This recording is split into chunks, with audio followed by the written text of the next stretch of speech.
TG Geeks, episode 181, August 6th, 2018. What do the atomic number 29 and an ancient Hopi fertility god have in common?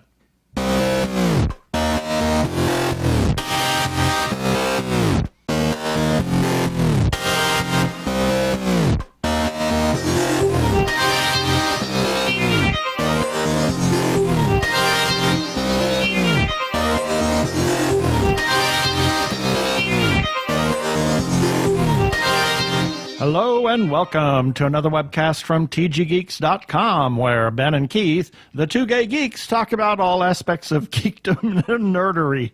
Sci-fi, comics, film, horror genre, you name it, we talk about it. I'm Keith Lane, and we're coming to you from TG Squared Studios in lovely Phoenix, Arizona, the Copper State. And I'm Ben Raggington, also coming to you from the very same room where Keith was tickling himself with silly things to say. That is being Phoenix, Arizona. Yes, the atomic number 29 is the atomic number for copper. Oh, wow, I'm impressed. And the ancient Hopi fertility god is Kokopelli. And we're going to talk about the CocoCon coming up. So we're talk to Hal Astel, who is one of the co-chairs for that, and we're just going to get right to it.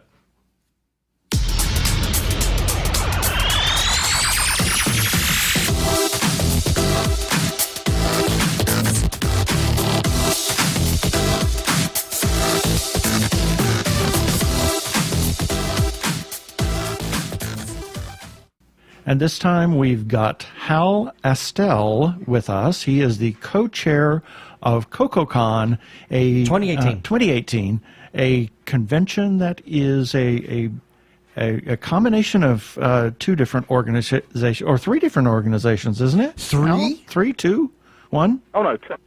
It is two. Two. Anybody. Yeah. So he is the co-chair. We're here to talk about that convention, what's going on with that, and what we can expect for that, and give a little push for that. So welcome to the show, Hal.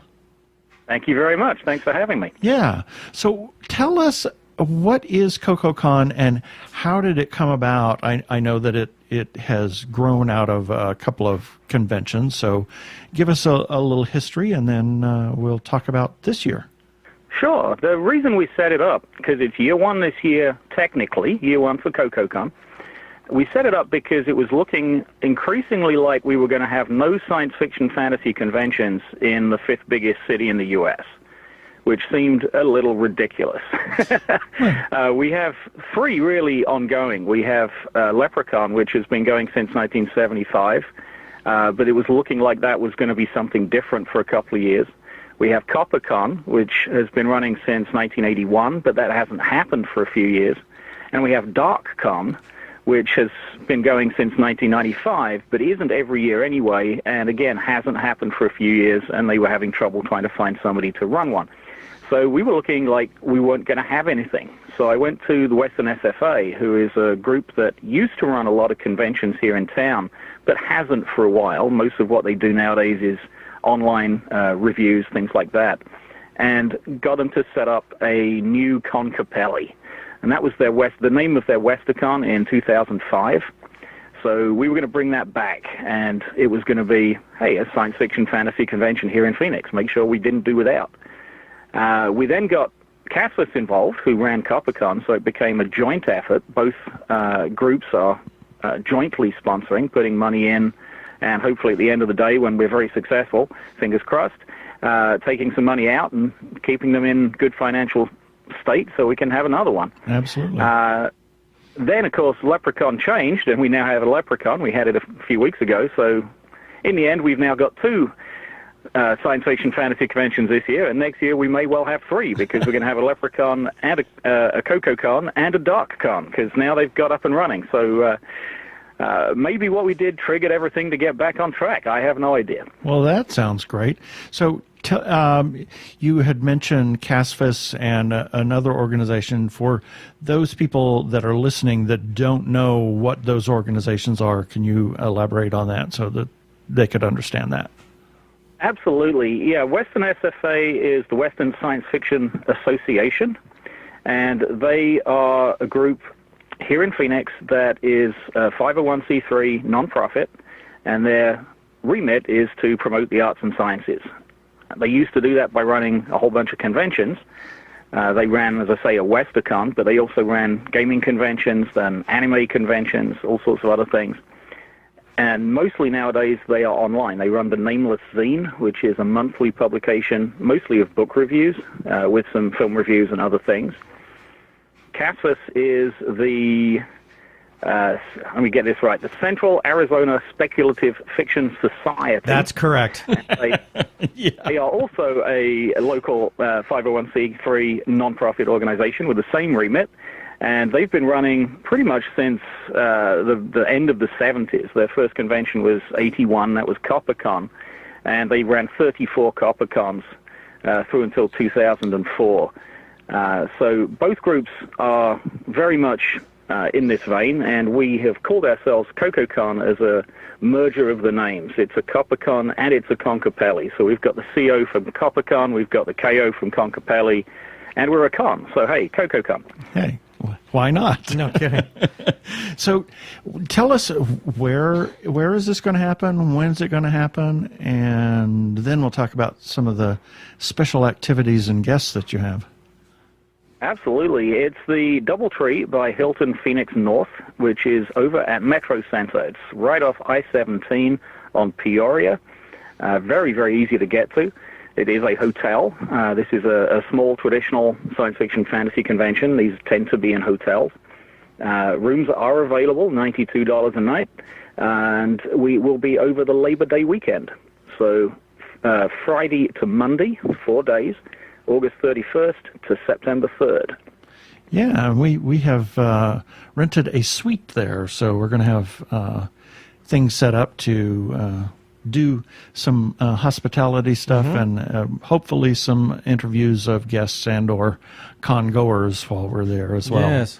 So what's going to be the focus for this? Because I know that like Leprechaun really tries to be very literary focused, and in the past CopperCon was trying to branch out more into the media aspect in terms of fandom. So what can fans who are attending CocoCon, what can they expect in terms of the primary focus? Well, the primary focus is on books and authors. Actually, Leprechaun, since about Leprechaun 7, has had a focus more on art, and CopperCon had a focus on authors.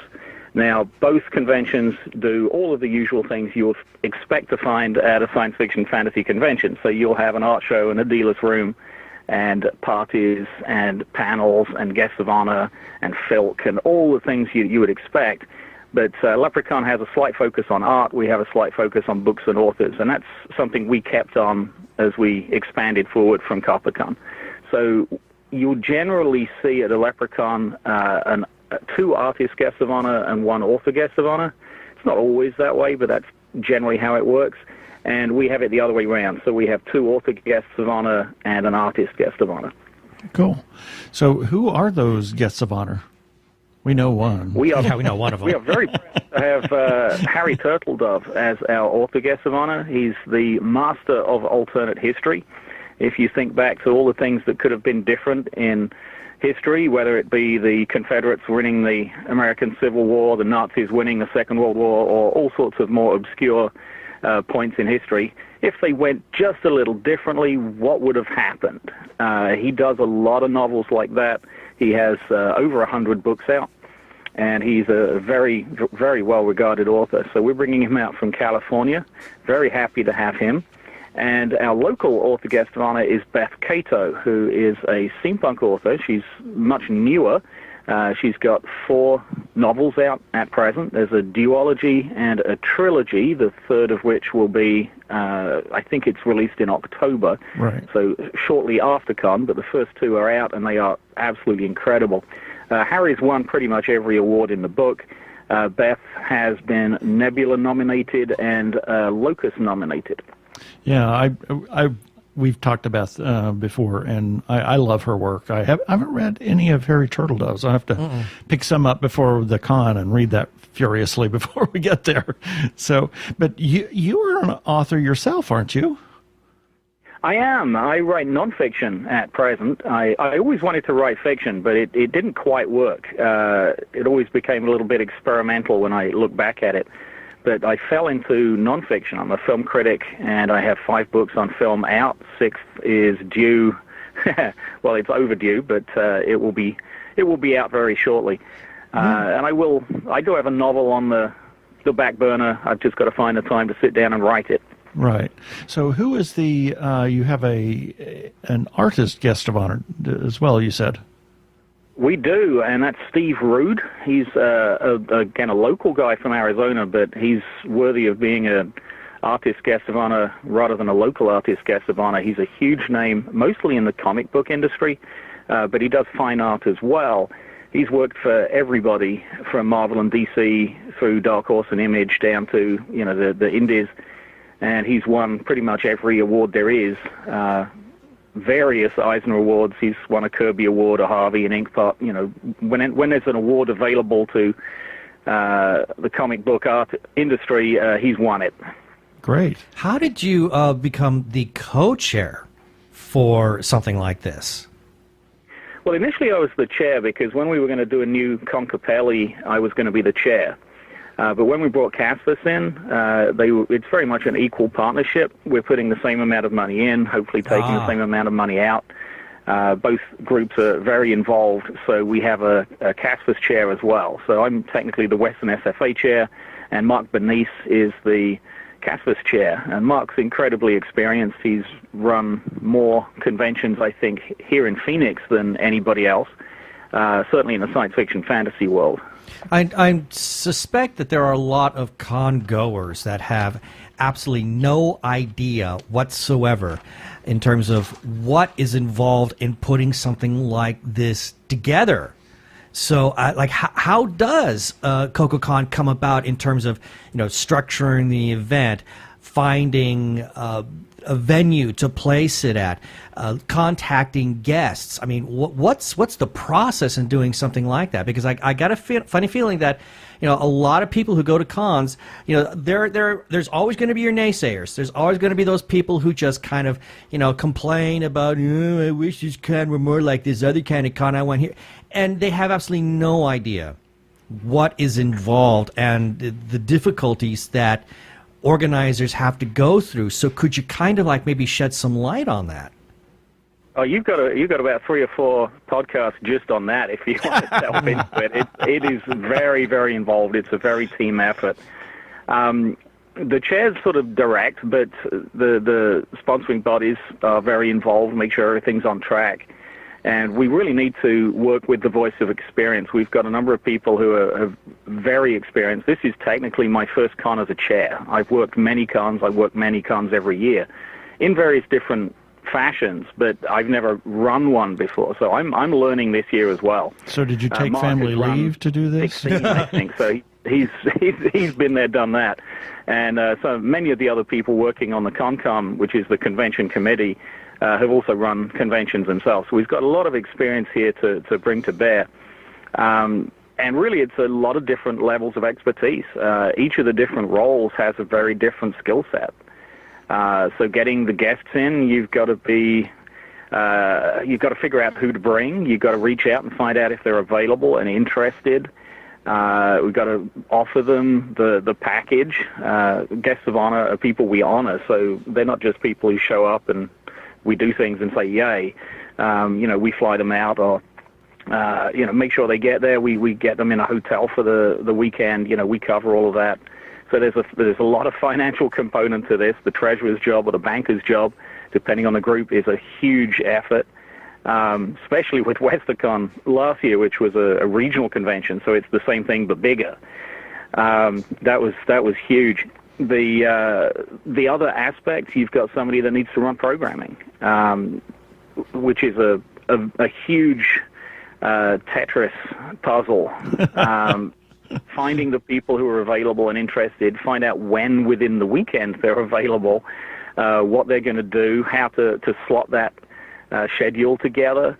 I mean, it's a huge amount of work there, but there's a lot of other stuff that most people won't think about. There's a registration team, there's a publications team, There's the con suite. One of the biggest things that people who only know big conventions, the Phoenix Comic-Con type thing, they just won't know about is the con suite, which is a room we book in the hotel and staff throughout the weekend where you can go in and eat something for free. This isn't, five-star cuisine. It's there to keep you sustained. But it's still good stuff, and the people who run that have got a huge amount of logistics to do. They've got to go get all the food. They've got to make sure they separate everything out so people don't, with peanut allergies, don't go to this bit, and keep people throughout the weekend. The con suite's the place you go to meet the people you didn't know you needed to meet. You got a dealer's room, trying to organize that, handle applications from dealers, make sure that the room is varied so we don't have 10 booksellers or 10 jewelry sellers, get all the payments in. There's so many different areas that need completely different skill sets, and that's before we even hit publicity, which is the biggest thing. It's so hard to get the word out nowadays when you've got some really huge cons that have big budgets and can swamp the media with all of what they do.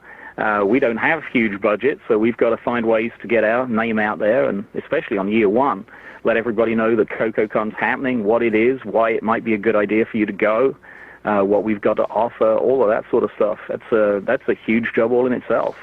How long did it take to put this all together? Just what you shared right now. There's so many nuts and bolts and different pieces in order to make something like, it's a little machine in order for it to operate right. How long did it take to plan this? Are you already looking to 2019? We are already looking at 2019. We have the hotel ready to go. I believe the contract is signed same weekend, 2019. We haven't done much in the detail work because we want to get this year out of the way, make sure it's successful. It's got to be successful for year two to happen. One of the things we're aiming at with CocoCon is for a level of consistency. If you look a couple of hours south at Tucson, there's a long-running science fiction fantasy convention there called TUSCON, and they've had the same chair since, somewhere in the 70s, I think. Good grief. Yeah, she's run it every year. The team that put it together, the ConCom, are generally the same people. It's changed a little over time, but it's a very consistent group. So each person really knows their stuff for the job they're doing, and that means they can put on a very consistent event year to year. As soon as one event's up, they can sell memberships to the next year's event at the con. On the last day. And a lot of people sign up because they know that if they enjoyed this year, they're going to enjoy next year. It'll be different guests, maybe from different events. It'll be mixed up, but they know what to expect. Well, we don't really have that in Phoenix. We have a model where we tend to elect new chairs every year to run the same conventions, so we reinvent a lot of wheels. Sometimes we reinvent some square wheels, and things sometimes work fantastically. Things don't always work fantastically. So what we wanted to do with CocoCon is bring in some of that consistency and have people who are going to run these departments year on year, and hopefully give them the freedom to do their job right, to learn the things they don't know. Hopefully they know most things already, but really get to terms with all the details of the job, all the little things, the tricks of the trade, and just roll with it. So they can roll straight into next year. As soon as this year's finished, they can be setting up next year, and we'll be up and running with a year to go. We started this one, it's been a year. We launched at TUSCON last year, which is November, and we'd been working for a few months before that. So tell us some of the details as far as you still have memberships available, and how much does that cost? Yeah, memberships are available, and that's $50 at the moment. It won't go up again until the convention, but it will go up at the convention. It'll be $60 there. You can purchase memberships online at our website through PayPal using credit card, debit card, whatever you like. You can also send us a check through the mail. Oh, I should mention children. So that's an adult membership. That's a full 4-day adult membership. So it's just over $10 a day, which is a heck of a bargain, I think. Children are half price. Adults are 12 plus. Children are 7 to 12. And kids in tow, which is kids under 7, are free, though they are limited to 2 per adult member. What if people wanted to... go ahead, We're please. going to cap at 500, so you want to make sure you get your membership. This is a small, traditional, local sci-fi convention, so we don't want it to have 100,000 people, not that we would anyway, but we're capping at 500 to keep it small and intimate and friendly. Right. So what if people wanted to volunteer? Because I know that some small cons, they're always looking for people to help volunteer, direct them. Like, where do I find this one particular panel? Oh, you need to go to this particular place here. So is CocoCon also looking for, like, people to volunteer in that respect? Always. Are we asking the right questions? Already, but we're always looking for more. And there is a form on the website. Just go to the volunteers page, fill out the form, and we will be in touch. Fantastic. So you've already mentioned the website, but for anybody who doesn't know, where can they learn more about CocoCon? I mean, obviously there's got to be some kind of a social media presence, because that's a great way to get the word out and do it for cheap, if not for free. So what are some of the ways that people can learn more about CocoCon, be it websites, any place on the interwebs, social media, etc.? Sure, we have a website. Excuse me, I'll lose my voice for a moment. We have a website up. It's cococon.org. That's COKOCON.org. Everything that's announced is listed there. We've got a couple of things we're going to add this weekend, especially on the programming side. There's a programming page that lists a whole bunch of special events. We haven't got the comedy show on there yet. We'll be adding that this weekend. We have a nerdy and naughty comedy show. That will be evening on September the 1st. But there's a whole bunch of other events on there. The programming grid will go live over the next week. That will detail all the panels we have, which will run the gamut: science, art, authors, you name it, children's panels, workshops. All of that will go live over the next week. You can find us on Facebook. We're actually in a number of places, but the easiest bet is to find CocoCon. That's COKOCON. And on Twitter, we are CocoCon1. Apparently there's already another CocoCon somewhere. So how dare they? CocoCon1. Interesting. All right. Well, this has really been very informative. Yeah, and I'm actually finding myself, I'm kind of looking forward to it, because it's some of the like you mentioned, the nerdy and naughty, comedy show, and me, I love a good con party. I haven't been to one of those in a long time, so it's really refreshing to hear that CocoCon's going to be bringing that. So thank you for sharing some of that with us. I'm actually kind of looking forward to it now. Yeah. Anything else that you want to say about the con, or that people should know? I keep going forever, but I'll try and keep it really quick. I'll be running a party, actually, for Arizona Fandom. It turns out, and this was never designed, but it turns out we're going to be the 40th anniversary of our one and only WorldCon. We ran WorldCon in 1978, and I'll be running on exactly the same weekend that we have. Far out. So I'm going to host an IguanaCon 2 party at CocoCon. So anybody that was at Iggy, and I'm sure if they were, they remember it very, very well. It was a very memorable event. Come on out to the party. We'll have all sorts of stuff there to spark your memories, and should be really good conversation. There will be other parties as well. But yeah, there's so much happening. The best thing I think to end is for anybody that doesn't know the small cons. If you've been to a Phoenix Comic-Con and you've experienced the 100,000 people mass, you're expecting a lot of everything, and you're expecting to not have much time to do anything. Well, this is a small con, and the small cons are sort of like the opposite. We have a lot less things to offer. We still have a lot, but you're not going to get a vendor hall the size of Comic-Con. You're not going to get the amount of guests that you have at a Comic-Con, but you get the opportunity to spend quality time with them. Right. Pretty much every small con I go to, I end up talking to one of the guests for an hour at a time. Right.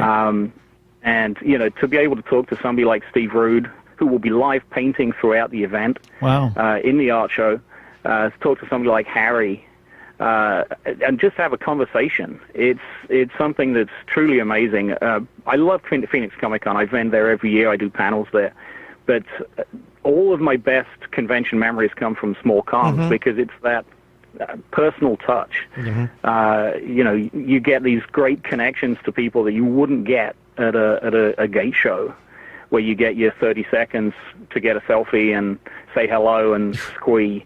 Yeah, we've had those. Yeah, kind of disappointing. And those are fine, but it's a different experience. It's a much more relaxed experience. You get time to talk to anybody you need to talk to, up to and including the guests, often in a very social environment like the con suite, where you can sit down, eat some free food, get your blood sugar back up, and chat with whoever happens to be there, who is usually going to be somebody really interesting. Right. Excellent. Well, great. This has been a really great informational topic. Thank you so much for being with us this time. Oh, thank you so much for having me on. Hey, everybody. Jason Carney here. Phoenix Film Festival. You want to know about movies? You want to know about anything in the geek world? You're listening to the Two Gay Geeks.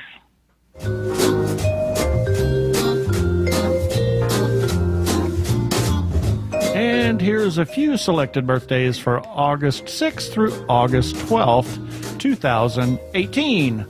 August the 6th, Andy Warhol, who's, I was reading up on him, and oh my God, some of his stuff is the most expensive art in the world. The Warhol art? Yeah. One piece went for $200 million.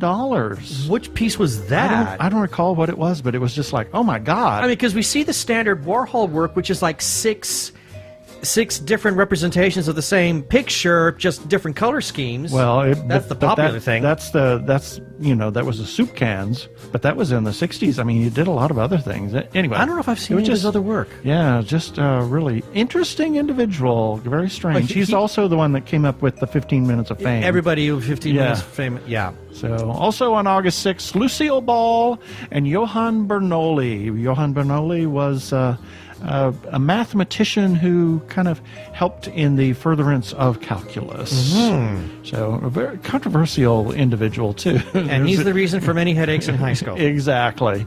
August the 7th, Karl Alfalfa Switzer. Alfalfa from the... No. Seriously, yes. Really? That's his name? Yes.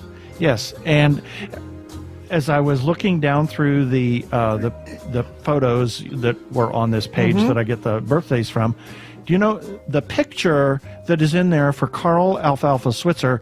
Normally, you see him as our gang, right? The whole Little Rascals thing. Little Rascals, the kid, but his adult picture is the picture that they use in White Christmas for Benny the Dog-Faced Boy.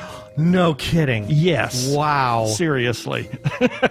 I thought that was interesting. I would have thought they used something like out of It's a Wonderful Life. I don't know. It was really weird when I ran across. That's not the most flattering photo. I know. I just had to put that in there because it was so weird.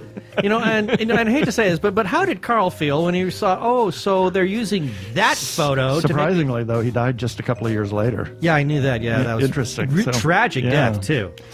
Also on August 7th, Charlize Theron and David Duchovny. August the 8th, Dino De Laurentiis, Robin Quivers, Howard Stern fame, and Alfred Molina and Roger Penrose, who worked with Stephen Hawking. He was a noted physicist. Yes, I can say that. And Terry Nation to finish off August the 8th. Right. August 9th, Eric Bana. And the other half of X-Files. And the other half of X-Files, Gillian Anderson. No kidding. So I bet it was an interesting week on the set. That they were filming in August. Yeah, they were saying some really strange things there about the connection between the two. Yeah, and also August the 9th was P.L. Travers. Of Mary Poppins fame. Mary Poppins, yes. She was not happy with the Disney Mary Poppins, and it wasn't until way after she died that the truth came out. And Disney got their hands on Mary Poppins again. Yeah, true. And also on August the 9th, I just had to put this one in here because the name is so unusual. Victor Vroom. He was a psychologist in a university. I don't know what he did. I didn't look him up, but no, you couldn't get past the name. Victor Vroom. You stopped right at Vroom. Vroom. I'm going to take off. August the 10th, Ian Anderson. Jethro Tull fame. Yeah, well, this is a different Ian Anderson. Oh, no, I'm saying... Really? No, just teasing ya. And also on August 10th, Eddie Fisher. Oh, no kidding. Yeah, Carrie Fisher's father. And Alexander Glazunov, who was I know that name. A composer. And yes. Actually, one of his more famous pupils was Dmitri Shostakovich. Okay. And Glazunov wrote a bunch of... He worked on a bunch of things. His actual compositions, I don't recall that I've heard any of, but he worked on a lot of... with Rimsky-Korsakov doing some orchestrations and things like that for other composers. Also on August 10th, good friend of ours, Lee Whiteside. Probably see him at CocoCon. Yeah. August 11th, Chris Hemsworth. Thor. Ian McDiarmid. The Emperor. And Steve Wozniak. The other half of the apple. Yes. And also good friend Charles Coppinger. Rest in peace, Charlie. A number of years ago. A former roommate of mine. Great guy. Really, I miss him. And really odd thing that we saw him the day that he died. Yeah. We saw him at Costco just a couple of hours Just a couple of hours before he went to the hospital and died. Yeah, it was very really sad. That was really strange. But it was good to see him. It was great to have that last moment. Because it had been a while since we had seen him. August the 12th, Jane Wyatt. Spock's mother. Yes, that's what she's going to be remembered for. Yes, exactly. Instead of Father Knows Best. Exactly. And Sam J. Jones. Flash Gordon. Flash. And John Nathan Turner. Former producer of Doctor Who. Yes, and also my cousin's daughter, Larissa Falkenberry. Happy birthday, Larissa. And that's it for the birthdays this time.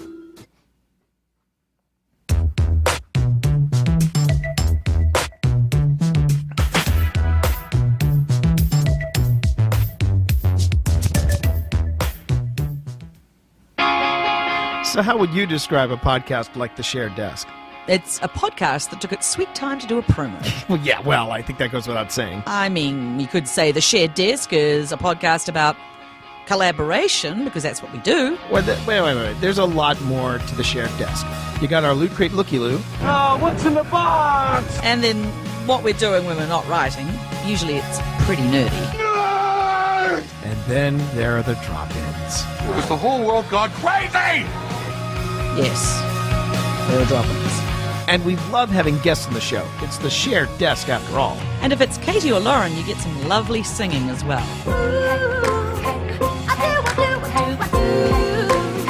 So find The Shared Desk on iTunes, Stitcher, or at theshareddesk.com. The Shared Desk. 2 writers. One podcast, different points of view.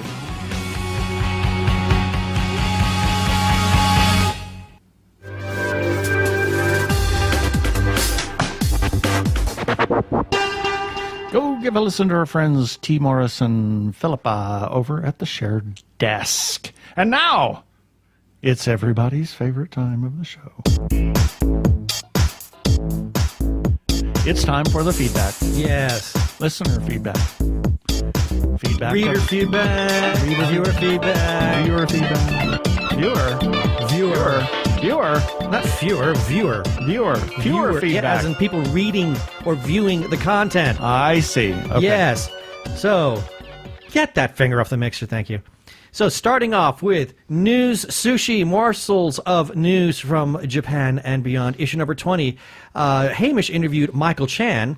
And Mike, I only included this because Michael was really excited at this. He says, huge news! I was interviewed by the incredibly talented Hamish Downey for his new sushi column over at TG Squared Studios. I highly recommend you to follow his work and also encourage you to watch his films like An American Piano. It was the fact that he was so excited about it that I had to include it. So then, moving to episode 179, got a comment from Arkle, and this is in regards to the Teen Titans trailer that we ran for the new Warner Brothers streaming service. And he said, "Hoo boy, remember a few episodes back when I mentioned that recently developed bit of internet parlance 2 edgy 5U? Well, here we are again. And of course, from DC. How is Warner Brothers so bad at this? I get not simply wanting to copy Marvel, although Marvel and DC have literally been copying each other for decades. Now, in fairness, I can think of one way Titans could still work if this whole dark and edgy thing is something these teen heroes learn to grow out of in order to ultimately win the day, and the trailer's outright lying about the whole season's general tone. I'm not exactly holding my breath on that one, though. And Arkle, for what it's worth, I thought exactly the same thing, and my conclusions are the same as yours. Oh my gosh, I think you're turning blue. Yeah. No kidding. And then we ran a review under Old Classics for the 1958 musical Damn Yankees. And for the starting, I got a comment from a good friend of mine, Eric Young, and he simply writes, "Those were the good old days." And then Jackie Taryn Rankle, she says, "You gotta have heart." Okay, I'm going to explain those in a minute. John Eisen, friend of mine from Los Angeles, he says, "Thank you for the great review. I love Damn Yankees as an old-fashioned musical comedy, not too heavy, but just heavy enough. The pathos within Gwen Verdon's Lola are subtle but evident. As an aside, I was in my high school's production of Damn Yankees. I even had a brief speaking role as the postmaster in the courtroom scene, nifty for a soon-to-be ninth grader." So, John... So was I. I didn't have that part. I had a different little walk-on part, and that's why I had to include Eric and Jackie's comments, because we were all in the same high school production. We were all freshmen at Granada High School at that time, so that's why I included them. Yes. And they got a comment from my mother. Mom says, "My old-time favorite musical, You Gotta Have Heart, is my favorite song, along with Those Were the Good Old Days. My go-to movie if I feel slightly depressed." And then lastly, Hamish Downey says, "This sounds like a real hidden gem of a movie. I know Whatever Lola Wants from the Verve recording." Maybe Bill Holiday? Not, it wasn't Billie Holiday, though. Gosh, I didn't write down who actually said it. Oh, wow. It was somebody else who recorded it. But, yeah, that's the feedback for this time, and lots of good comments for Damn Yankees. Yeah, that's pretty cool. We want to hear from you, our listeners. You are important to us. We want to hear what you think about what we say on this podcast. If you like the podcast, if you don't like the podcast, if you have a suggestion, not that we'll listen, but we might, you never know. And, we want to hear what you think of any of the articles that we run on the website. We like the feedback. We love the comments. Yeah, we love to hear what you say and what you think. And it's certainly, if you have a good suggestion, we will certainly we'll listen. certainly take it. You never know. Take it for advisement. You can comment on our Facebook page. You can like our page on Facebook. Our Twitter handles. I mean, we got too many Twitter accounts. And we got our YouTube episodes. That's where Arkle listens to the episodes. Right. Is on YouTube. And you can go to tggeeks.com and you can comment on the episode. You can comment on the articles. We are also on Instagram, too. We're as TG Geeks and 2 Gay Geeks. We're both there. And you can just... all of those places, you can leave us feedback. You can even call us and leave a voicemail, 469-TG-GEEKS. That is 469-844-3357. And if you play nice, we might even play it on the air. And you can also leave audio feedback on Facebook. Did you know that, people? Please play nice. Yeah, baby. They're like 2 gay geeks. They're together, They're 2 gay guys and they're geeks. Is that okay?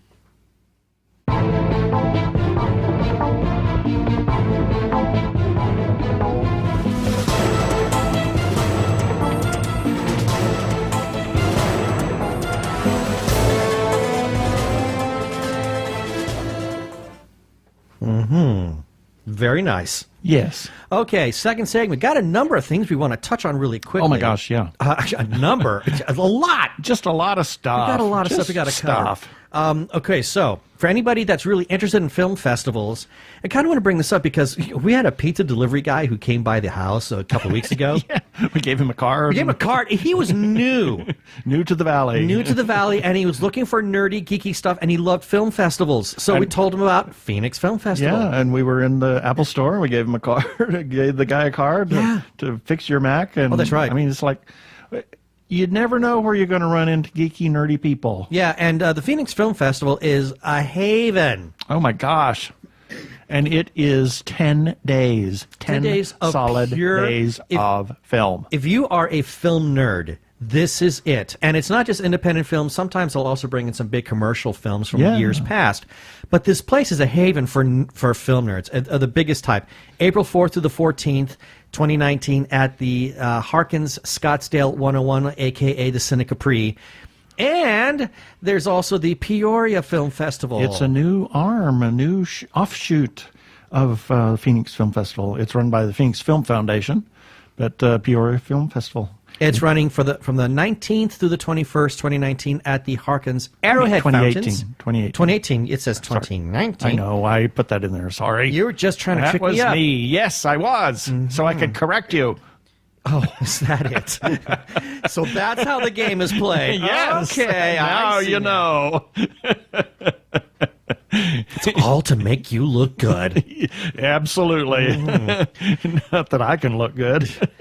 And moving on, we're really proud of Patricia Chica. Absolutely. She has been selected by the Toronto International Film Festival for their Filmmaker Lab. Which is kind of a mentoring session. They choose 20 filmmakers. I mean, they have hundreds of filmmakers that apply for this thing, and they choose Obviously, 20. they picked her because they like what she's been doing. Oh my gosh, she is so talented, and we love Patricia. I mean, love obviously. her to death, but her independent shorts are just mind-blowingly awesome. Some of the most incredible things. Very artistic, incredible imagery. Yeah. Fabulous stuff. Check out some of Patricia's stuff. We've got a number of articles that feature Patricia, so just go to the website and type in the search Patricia Chica, and there'll be a number of things come up. Absolutely. And we're also very happy that a TV show that got kind of canceled before its time on Fox is coming back on Netflix, and that's Lucifer. Lucifer! That ended on one stinker of a cliffhanger. Oh, my Lord. So Yahoo, we're getting it back, and it's going to be a full season run. Oh, wow. I didn't know that. If I'm not mistaken, I believe it's a full season run. Oh, wow. That's cool. Yeah, of course. And the beautiful thing about it on Netflix is we're going to get it all at once. Ooh, yay. Yeah. That would be fun.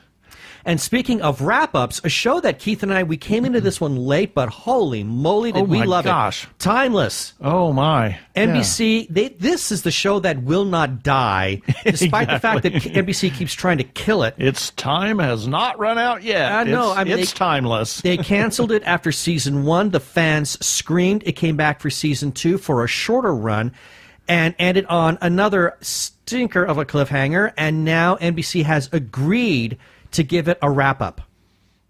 So they're a wrap-up, yes. A 2-hour wrap-up. A wrap-up. Yeah. That's what I had written there. Yeah, I saw that. A wrap, yeah. I ignored it. Yes, I noticed. So, yes, we're very happy the Timeless is coming back, and the entire cast is coming back for that, too. So, fantastic. So now we have a reason to actually watch the last episode, which we've been putting off. And then Daredevil, I'm sure a lot of people have heard about this. Daredevil's coming back for season 3. Not surprising. And, I mean, I don't know if I would say it's the strongest of the individual Defender series, but wow, I think it's a great show. I'm really happy about it. There was also some really exciting news about Black Panther. It has surpassed the $700 million domestic box office mark. Yes. So it makes Holy cow. The third highest grossing movie ever at domestic box office. The top two are Star Wars Force Awakens at $939.6 million. I am not surprised. And Avatar at $760 million. So, I'm surprised it hasn't beaten Avatar yet. I am too. I think it probably will. Yeah, well, So- I mean, be that as it may, Disney's not going to care. They certainly have their teeth in both. Yeah, exactly. And then there was some interesting news about Sir Patrick Stewart. This has been kind of bandied about, but I guess the official word just came down hours before this recording, and that is he has been cast to play Captain Picard again for another Star Trek series about the life of Captain Picard. Yeah. And this will be on CBS All Access. Unfortunately. Yes. Yeah, well. Behind a paywall. Yeah, but, the fact that never Patrick know. Stewart is going to be in it, might be enough to motivate me to get a subscription. Yeah. Gotta wait and see. Yeah. I have a bunch of Star Trek novels that are coming out, including one from the original series that has to do with the Antares Maelstrom. Yeah. That should be fun. Yeah. As well as one called Available Light. That's a TNG. Yes, that's a next generation story. I don't know much about those, but those were announced. So for people who really like the non-canon Star Trek novels, those are there. And then Mission Impossible, which we have a review for, that has apparently been the box office winner for a second week in a row. And we were talking about... They're projecting it, I think. There's a good chance. There's nothing else out right now to challenge it. Christopher Robin, but I don't think that's even a challenge. I don't think Christopher Robinson's... No, because how can you beat Henry Cavill and, with his arms? Yeah, exactly. Henry Cavill's arms. I mean, that's what's doing it. Everybody's screaming about that scene.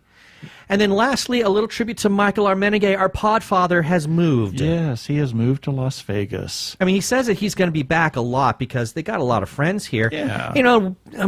We're getting more friends up in Vegas now all of a sudden. I know.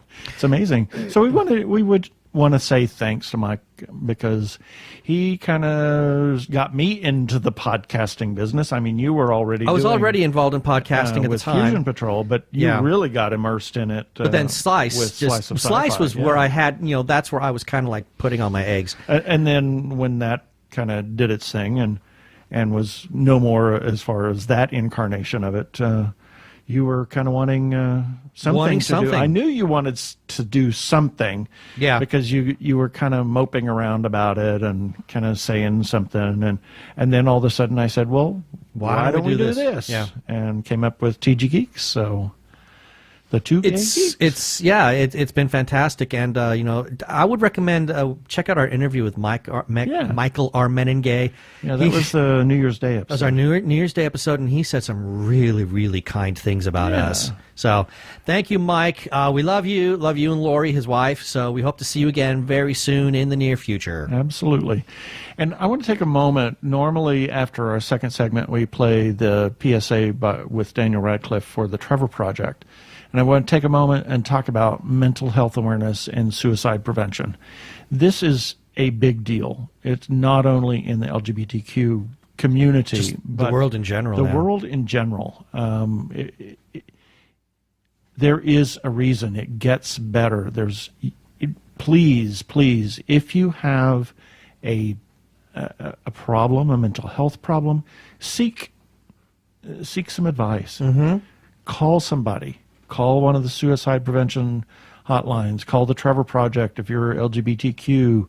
Call and set up an appointment with a therapist for, if you have other issues. Please. It's not the end of the world. No. We also have the very top widget on our website at tggeeks.com. Please go there. There's a little link that says, if your world is spinning out of control, click on that link and read down through that. I mean, there's some really good advice in there that take a look at things that are going on with you. There's a lot of questions there. Check it out. Mm-hmm. And if nothing else, call one of the phone numbers that we have there. Yeah, and I want to emphasize, just quickly touch on something else, and that is just because you maybe for a period of time feel like that that everything's going great for you, you feel mentally strong, mentally capable. Hey, everybody is going to have a crash at one point or another. And if at that point you feel like your life is spinning out of control, just because you had a period of strength and health at one time does not make you less of a human being. So exactly. If that happens, these resources are still there and available for you. Yep. I'm Daniel Radcliffe, and I believe that reaching out for help is the bravest thing a person can do. If you are struggling and need support, call the Trevor Lifeline at 1-866-488-7386. It's free and confidential, and trained counsellors are there to listen 24/7 without judgment. To learn more about the Trevor Project's life-saving work for lesbian, gay, bisexual, transgender, or questioning young people, go to thetrevorproject.org.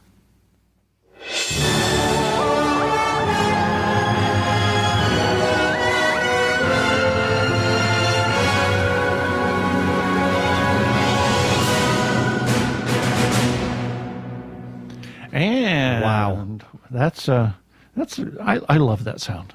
It's really just wow. Yeah. How can you go wrong with a theremin? Exactly. We've got kind of a wrap-up of what we covered on the website last week. We were busy. Yeah, we were Holy busy. moly. And for those that only listen to the podcast, go to our website, tggeeks.com. There's lots of articles stuff on there. different things. Yes. We cover a lot of stuff.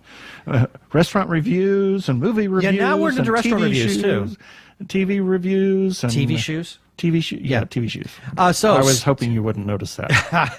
yes. So it's Just let me put on my TV shoes. Hey, it's just more of me trying to make you look good.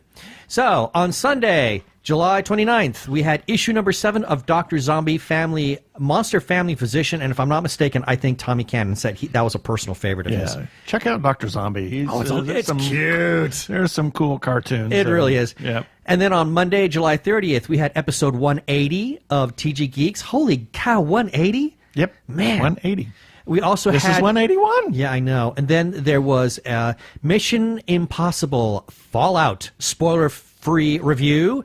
And then there is a restaurant review. Welcome Diner will have you saying thank you. On Tuesday the 31st, had a review for 3 An Eye for an Eye. It lets you see things differently. And then there's a press release for With a Kiss I Die, a film by Ronnie Khalil. And we're going to have an interview with him fairly coming soon. up later this month. And then on Wednesday, August 1st, Old Classics Newly Reviewed from 1937, Topper. That's from Jeannie Koch. We also had that same day a PSA for mental health awareness, and we have special thanks to Hamish Downey. Yeah, a friend of his wrote a little speech, and it was transcribed and sent to us. Yes, and on that same day, there was the press release for the Toronto International Film Festival Filmmaker Lab, how it taps Patricia Chica to be part of their workshop. On Thursday, August 2nd, there's a review for The Spy Who Dumped Me, female comedy at its best. Also a review for The Life and Art of McQueen, and he's a fashion designer. Alexander McQueen. Alexander McQueen. And then a review for Christopher Robin, how it's perfect for the child in all of us. On Friday, August 3rd, issue number 22 of News Sushi, Morsels of News from Japan and Beyond. And then another review, Not Enough Love for Brotherly Love. And then lastly, another review. It's one of Rose's reviews, Missing the Mark, The Darkest Minds. And on Saturday, August 4th, a Social Saturday. It was a recap of many of the Social Saturdays that we've covered over the last several months. Yeah. You can find all these things at tggeeks.com as well as entries on our Facebook page. Please visit both places, comment, and like those articles. Thank you very much. And, of course, we always have some follow-up items. Check out the widgets on the right-hand side of the page. There's a new one there. If you sign up for an Amazon business account, it's free right now. Oh, no kidding. That's nice. Check it out. We also have some widgets for Beth Cato's Roar of Sky, a pre-order. That's the third in the Blood of Earth series, and an order for The Last Son as well. But you can do a pre-order for the next book. Exactly. Hanged Hanged Man Man by Katie Edwards. Yes, and as well as a number of other books and products on the right-hand side. And at the bottom of each article, you can check out all of our Amazon ads there. We're supporters of Arizona Opera and hope you will be too. Their next season begins in October. Oh my gosh, there is some wonderful stuff. Beginning with the tango opera, Maria de Buenos Aires. I'm really looking forward to that. I can't wait for that because a friend of ours, John De Los Santos, is the choreographer for that. So it'll be great to see him, but I'm really excited to see his work. I've seen some of it already, and it's amazing. Yep. And everybody knows we're huge supporters of independent creators, whether they're filmmakers, comic book artists, writers, or others. Please consider supporting independent creators. Buy their stuff, comment on it, just tell everybody about it and buy their stuff. Yeah. Special shout-outs to Doctor Who Talking Who on Twitter, Michael C. Burgess on Twitter, Human Arkle on Twitter. They all publish Paperlies or Paper.Lees, and Doctor Who Talking Who's is the Doctor Who Fancast Guide. You can find it at Talking Who. Michael C. Burgess's is the Byronic Semi-Journal Aggregator. You can find it on Twitter at Byronic. That's Byronik. And the Human Arkles is the Arkle Times Post Dispatch News. This is at ARKLE on Twitter. They all republish our content on a regular basis. And, of course, Arkle also has his incorrect Star Trek Voyager quotes, which we highly recommend, but do it at home. And then also, lastly for me, a great big shout out to the Facebook group, The Gay Geek, for allowing us to post both episodes and relevant stories and articles on their page. The URL is facebook.com/groups/The Gay Geek, with a special, most heartfelt thanks to moderator Jeremiah Reeves for granting us permission to post our content there. Yes, thank you, Jeremiah. You don't even have to be gay to be part of the Gay Geek group. No, it's a private group, so you need to sign up, but as long as they see that you're willing to play nice, hey, they'll approve you. Hey, and there's some really cool stuff that's posted there. Great stuff, and great artwork, too. Yeah. Thank you to everybody that has clicked on our Amazon ads. We may actually get paid one day. Check next month. We are 32 cents from being just able 32 to get cents. paid. Wow. Yeah, I mean, you have to make $10, and over the last 4 years, we've almost made $10. But we just recently started using the Amazon ads. Wow, so. We could actually buy a used movie at the, in a used movie bin. Exactly. So thank you to everybody. Please click on those ads. It doesn't cost anything to do that. And lastly, we are now on Spotify. Check us out on Spotify, The Two Gay Geeks, and you can find us on Krypton Radio at 3 a.m. and 3 p.m. Pacific Time on Tuesdays. And please go to our iTunes channel, rate us and review us, and also don't forget to subscribe to our YouTube channel.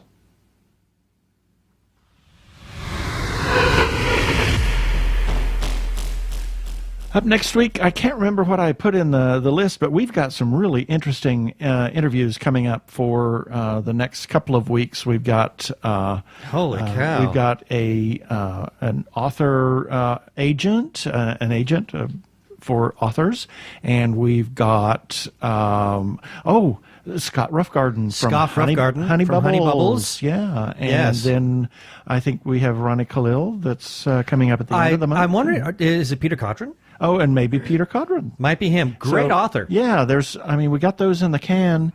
If obviously some things can kind of shuffle around depending on if somebody's got something released right away, but we definitely have some interesting interviews coming up, so check it out.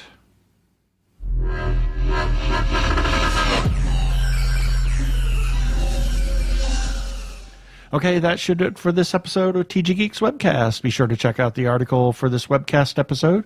We're going to have several links on the page of things we talked about. And remember, you can comment on our Facebook page or our website, tggeeks.com, or you can leave us a voicemail at 469-TG-GEEKS. That is 469-844-3357. From TG Squared Studios, I'm Keith Lane. Thanks for listening.